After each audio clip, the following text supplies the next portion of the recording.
लिखित में हमारे पास सबूत हैं कि हम कहाँ-कहाँ, किन-किन दफ्तरों में जा चुके हैं। सरकार जो सिर्फ़ न्यूज़ चैनलों में बोल रही है। शिक्षा मंत्री जी न्यूज़ चैनल में अनाप-शनाप बयान दे रहे हैं कि ये चल रहा मनरेगा हो या जी राम जी विकसित भारत योजना हो, उसके अंतर्गत जो है क्या प्रयास हुए हैं आपके हैंड है। से? एसी ऑफ़िस में बैठकर अपनी खूबियाँ गिनवाना, मुझे लगता है एक ट्रेंड चल चुका है। 2 कमरों में जो है कक्षा 1 से 8 तक के बच्चों को ठूँसा गया है। मैं पूछना चाहता हूँ कि अगर वो विभागीय लोग हैं, वो क्या अपने बच्चों को इन विद्यालयों में पढ़ा सकते हैं?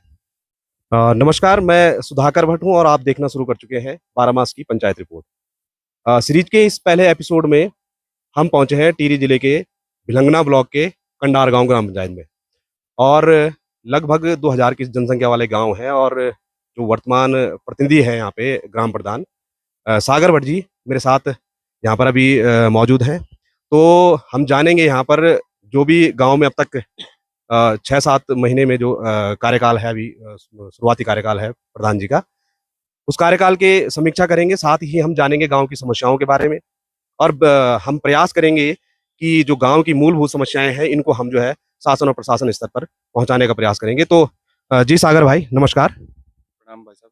पहले तो आपका और आपकी पूरी जो टीम है, चैनल है आपका 12 मास, आपका धन्यवाद कि आप छोटे से निवेदन पर इतने गहन मुद्दे के लिए आप यहाँ पर इतनी दूर आए। मैं लोगों के दृष्टि से, जो जनता है हमारी, उनकी दृष्टि से हमारा लगभग 7 महीने का कार्यकाल शुरू हो चुका है और वो अगर हम गिने तो वो सटीक भी बैठता है।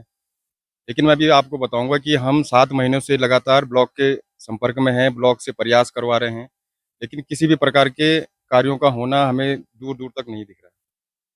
उन कार्यों को भी अगर हम छोड़ दें एक बार के लिए, क्योंकि रास्ते ये उनके लिए बनाने हैं जिन बच्चों का यहाँ भविष्य हम देख रहे हैं। आज हम अगर बच्चों को ऋषिकेश भेज रहे हैं तो कारण यही है। हम आज अपने विद्यालयों के लिए लगातार पूरे 4 सालों से प्रयास कर रहे हैं, जो कि हमारे पास लिखित में हमारे पास सबूत हैं कि हम कहाँ-कहाँ, किन-किन दफ्तरों में जा चुके हैं। लेकिन किसी भी प्रकार का सिर्फ़ आश्वासन हमें मिलता है कि हम कर देंगे, हमारे शासन में आपका शासन में बात चल रही है, आपका पैसा रिलीज़ हो चुका है। लॉलीपॉप दिया जाता है कि 68 लाख रुपए पास हो चुका है। लेकिन अभी तक आप स्थिति आपके सामने है और इससे ज़्यादा मैं क्या कह सकता हूँ कि स्थिति जब सामने हो, क्योंकि ये हवा-हवाई बात नहीं है। संबंधित हर अधिकारी से, विभाग से हम बात कर चुके हैं। परसों बीडीसी थे, बीडीसी में भी हमने ये मुद्दा रखा, वहाँ पे भी हमें आश्वासन दिया जाता है कि नहीं चल रहा है। तो मुझे नहीं लगता कि इस तरह से हमारे ना तो पहाड़ों में कोई रुक पाएगा और ये सरकार जो सिर्फ़ न्यूज़ चैनलों में बोल रही है। शिक्षा मंत्री जी न्यूज़ चैनल में अनाप-शनाप बयान दे रहे हैं कि ये चल रहा है, हमारे विद्यालय ऐसे हैं। आप हमारे विद्यालयों में, अगर आज तो रविवार का दिन है, अगर ये सोमवार होता तो आप अपनी आँखों से देख के जाते यहाँ से। क्या स्थिति हमारे विद्यालयों की रह चुकी है। तो सागर भाई उन चीज़ों पे हम आएँगे। मैं हालाँकि देखिए किसी का भी प्रतिनिधि का कार्यकाल का आकलन करना इन 6-7 महीनों में जो है एक तरीके से वाजिब भी नहीं है। लेकिन फिर भी हम पहले शुरुआत करेंगे कि अब तक जो गाँव में मनरेगा हो या जी राम जी विकसित भारत योजना हो, उसके अंतर्गत जो है क्या प्रयास हुए हैं आपके हैंड से? शून्य है भाई साहब। मनरेगा का एक कार्य भी हमारा अभी नए जो सिरे से शुरू होना था, हमारे कार्यकाल जिसको कहा जाता है, तो उसमें एक भी कार्य नहीं है और इसका साक्ष्य मेरे पास है कि मैं कितनी बार लिखित में दे चुका हूँ। मेरे रोजगार सेवक हों, उनसे कह चुका हूँ, ब्लॉक से कह चुका हूँ। लेकिन पिछले पूर्व में 3-4 वर्ष पहले जो आपदा आई थी, यहाँ पर भीषण आपदा, जिसके बारे में सभी जानते हैं। उन रास्तों को आज तक ठीक नहीं किया गया। तो सागर भाई जैसे सरकारें जैसे बता रही है, जी राम जी के बारे में बता रही है और आपके मनरेगा के बारे में बता रही है, तो क्या कारण है कि वो धरातल पर जो है वो शुरू नहीं हो पा रहा है? क्या क्या समझते हैं आप इसके पीछे? भाई साहब देखो, किसी एसी ऑफिस में बैठकर अपनी खूबियाँ गिनवाना, मुझे लगता है एक ट्रेंड चल चुका है आजकल। लेकिन अगर आप ज़मीनी स्तर पे आओगे तो पहले तो मनरेगा ही चलाना मुश्किल था और अब जो है जी राम जी करके एक योजना उसको लागू कर दिया गया है। उसका भी ना हमें सर मिला है, ना पैर मिला है। किसी भी प्रकार के कार्य अभी सुनिश्चित रूप से शुरू नहीं हुए हैं। अच्छा तो यहाँ पर जो है जो प्रधान जी हैं ये बता रहे हैं कि मनरेगा का जो है काम अभी जो है यहाँ पर शुरू नहीं हो पाया है। इसका कारण वो कहीं न कहीं प्रशासन को मानते हैं कि वो धरातल पर आके उसकी समीक्षा करें और देखें कि क्या समस्याएँ हैं इनकी ना। तो साथ ही हम अब आप बात बात करेंगे कि जो गाँव की जो मूल समस्याएँ हैं जो सागर भाई जैसे बता रहे हैं कि ये आपदाग्रस्त क्षेत्र रहा है और पूर्व में यहाँ पर आपदा भी आई है। तो क्या कुछ नुकसान हुआ और कितना जो है उसमें सुधारीकरण हो पाया है इनके शासन स्तर पर? मतलब इसमें हमारे यहाँ आपदा में मुख्य रूप से तो हमारा एक गाँव पड़ता है ऊपर, राणा परिवार का गाँव है। उसमें जो है बड़ी मात्रा में मलबा ऊपर से आया था। विभाग ने और संबंधित लोगों ने उसको जो है उनको जो है पुनर्वास का नाम देकर उनको एक नई जगह शिफ्ट किया है। अब उसमें जो सरकार द्वारा जो राशि बताई गई थी, आज तक उस राशि का कोई ठिकाना नहीं है। लोगों ने, जो गरीब दुबका आदमी रहा होगा, उसने इधर-उधर से मीटिंगों में, हमारे यहाँ मीटिंगें चलती हैं या बैंक से लोन लेकर इधर-उधर से कर्जा लेके अपना घर तो बनवा दिया, लेकिन अब वो उस पेमेंट को पाने के लिए तरस चुके हैं। अच्छा, अच्छा। तो और जो ये विद्यालय का आप जो बता रहे थे हमें कि ये विद्यालय में जो आप आपदा भी आई है और ये जहाँ तक मैं देख रहा हूँ इसमें कि ये प्राइमरी स्कूल है और यहाँ पर ये जर्जर स्थिति में है, तो क्या है इसका क्या बताएँगे आप थोड़ा-सा? वैसे ये भी आपदा के ही देन है। आपदा के दौरान जो है यहाँ पर ऊपर से मलबा आया था और मलबे में जो है स्कूल पूर्ण रूप से बंद हो चुका था और आनन-फानन में जो है यहाँ के जूनियर के बच्चों को प्राथमिक विद्यालय में शिफ्ट किया गया और प्राथमिक विद्यालय की स्थिति अभी हम वहाँ देखेंगे कैसी है। मेरे बोलने से तो कुछ होगा नहीं। आप स्थिति देखिए वहाँ पे कि 2 कमरों में जो है कक्षा 1 से 8 तक के बच्चों को ठूँसा गया है। ये बड़ी चिंता वाली बात है कि एक प्राथमिक विद्यालय के अंदर जो है 2 कक्षों में क्लासेस चल रही हैं कक्षा 1 से 8 तक की। तो ये जो विद्यालय है ये कितने वर्ष हो गए हैं इसको आपदा आने के बाद का कितने वर्ष हो गए हैं इस स्थिति में इसको? इसको लगभग-लगभग 4 वर्ष पूर्ण होने को है और 4 वर्षों से मैं ये नहीं कहता कि मैंने प्रयास किया। अनेकों लोगों ने जो ग्राम पंचायत के हित में हैं, उन लोगों ने प्रयास किए हैं, लेकिन किसी भी प्रकार का जो है कोई कार्य यहाँ पे ना तो विभागीय रूप से हुआ, ना ही किसी और इस तरह से हुआ कि मतलब हमने कई बार सोचा भी कि हम मनरेगा इस्तेमाल करते हैं इस पे। तो हमें निर्देश दिए गए कि भैया आप मनरेगा करोगे तो अब शिक्षा विभाग की व्यवस्था नहीं होगी तब। तो हम 4 सालों से प्रयास कर रहे हैं, लेकिन स्कूल की हालत जस की तस है। आप ये तो सामने वाली बात है, आप इसकी स्थितियाँ इतनी, अगर मैं पूछना चाहता हूँ कि अगर वो विभागीय लोग हैं, वो क्या अपने बच्चों को इन विद्यालयों में पढ़ा सकते हैं?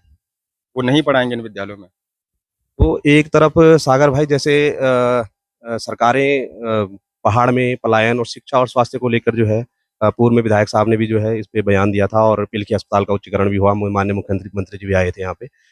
तो क्या लगता है आपको धरातल पर ये काम हो रहा है? ये हमें तो दिखा नहीं है और हमें लगता है कि अगर ये उनकी नज़र में ये काम चल रहे हैं, तो हमें या तो वो उस प्रकार का कोई रोशनी या लाइट वगैरह दे दें ताकि हम उन कामों को देख पाएँ। अच्छा तो सागर भट्ट जी जो है यहाँ पर पंचायत प्रतिनिधि है, प्रधान बने हैं और एक बहुत बड़ी ग्राम पंचायत है ये। तो सागर भाई कितने मतों से आप यहाँ पर जीते थे और कितने प्रतिद्वंदी थे आपके? देखिए, हम 3 लोग थे और तीनों में जो है अच्छी फाइट थी और लगभग-लगभग 16 से 17 वोटों से हम विजयी हुए थे और नज़दीकी फाइट बहुत थी और उसमें सबने अपना-अपना प्रयास किया और कोई मनभेद और मतभेद का मतलब बनता नहीं है। मतभेद हो चाहिए, मनभेद नहीं होना चाहिए और हमारा सबका चाहे मेरे 2 जो प्रतिद्वंदी थे और हम सभी का यही है कि हमारी ग्राम पंचायत किस तरह से आगे की ओर चले।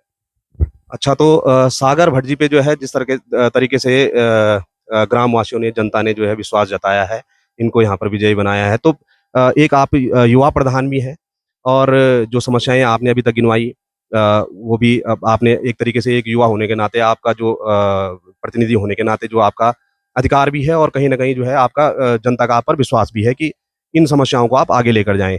भविष्य को लेकर जो है क्योंकि अभी आपका तकरीबन साढ़े 4 साल का कार्यकाल बाकी है। तो भविष्य को लेकर जो है आपकी क्या योजनाएँ हैं कि गाँव में ऐसा क्या होगा कि सागर भट्ट जी जैसे युवा प्रधान जब गाँव में होते हैं तो जनता की अपेक्षाएँ भी ज़्यादा होती है। देखिए, अभी वर्तमान स्थितियों को देखकर तो हमें लगता नहीं है कि हम कुछ भी आगे कर पाएँगे। क्योंकि हम जितने प्रयास कर चुके हैं अभी तक इन 6-7 महीनों में, तो हमें इनका एक दिख चुका है कि काम करने का नज़रिया क्या है और अगर काम होते भी हैं, तो लगभग-लगभग 4 वर्ष लग जाएँगे, हमारे रास्ते इतने बुरी तरह से डैमेज हैं। शिक्षा व्यवस्था डैमेज है, लाइट की व्यवस्था डैमेज है। आज भी हमारी ग्राम पंचायत में 92 की लाइन है। 92 में हमारे यहाँ लाइन आ चुकी थी और आज तक विभाग ने ये सुध नहीं ली है कि उनके ट्रांसमीटर किस स्थिति में है, उनकी तारें कहाँ झूल रही हैं। मैंने कई बार लिखित में भी उनको एक्शन साहब को दिया है कि आप जो है इनको पैक केबल, आधुनिक का युग चल रहा है। इस आधुनिकता के युग में थोड़ा बहुत फ़ायदा हमारी ग्राम पंचायत को भी हो जाए। तो आपका तो कार्यकाल अभी शुरुआती चरण में है। पूर्व में भी प्रतिनिधि रहे होंगे तो क्या उन्होंने कोई पत्राचार किया मतलब संबंधित विभाग को सूचित किया है? क्या लगता है आपको? देखिए, सूचित किया, कई बार किया होगा, कई बार किया भी है, हमारे सामने भी किया है। मैं पिछली बार वर्ष भी उपप्रधान रहा हूँ, तो हम लोग कई बार दफ्तरों में गए हैं, लेकिन भाई साहब देखो, इतनी दूरस्थ ग्राम पंचायत से जिनके पास व्यवस्थाएँ हैं, वो तो डेली जा सकते हैं। लेकिन हम लोगों को यहाँ से व्यवस्थाएँ सोच कर जानी पड़ती हैं। हमारे पास इतने संसाधन नहीं है कि हम हर दिन ऑफ़िस के चक्कर काटें। तो सागर भट्ट जी, बहुत अच्छा लगा आपसे बातचीत करके, और हम प्रयास करेंगे कि जो गांव की जो समस्याएं हैं इनको हम जो है आगे लोगों तक पहुंचाएं, शासन स्तर तक पहुंचाएं। और इस क्रम में हम और भी ग्राम पंचायतों की वीडियो जारी करने वाले हैं जल्द ही, और बात करेंगे हम पंचायत प्रतिनिधियों से। तो बहुत बहुत धन्यवाद सागर भाई। आपका धन्यवाद देना चाहता हूँ, और आपकी टीम जिस तरह से कार्य कर रही है, मैं उम्मीद भी करता हूँ कि भविष्य में भी आप इसी तरह ज़मीनी मुद्दों को लेकर चलेंगे, और आपकी समस्त टीम का मेरी तरफ से और मेरी ग्राम पंचायत की तरफ से आपका धन्यवाद। तो बहुत अच्छा लगा सागर भट्ट जी से बात करके, और आप लोग बने रहिए हमारे चैनल के साथ। जल्द हम आपके पंचायत की रिपोर्ट भी आप सब तक लेकर आएंगे। तो बहुत बहुत धन्यवाद। बारहमास प्रणाम।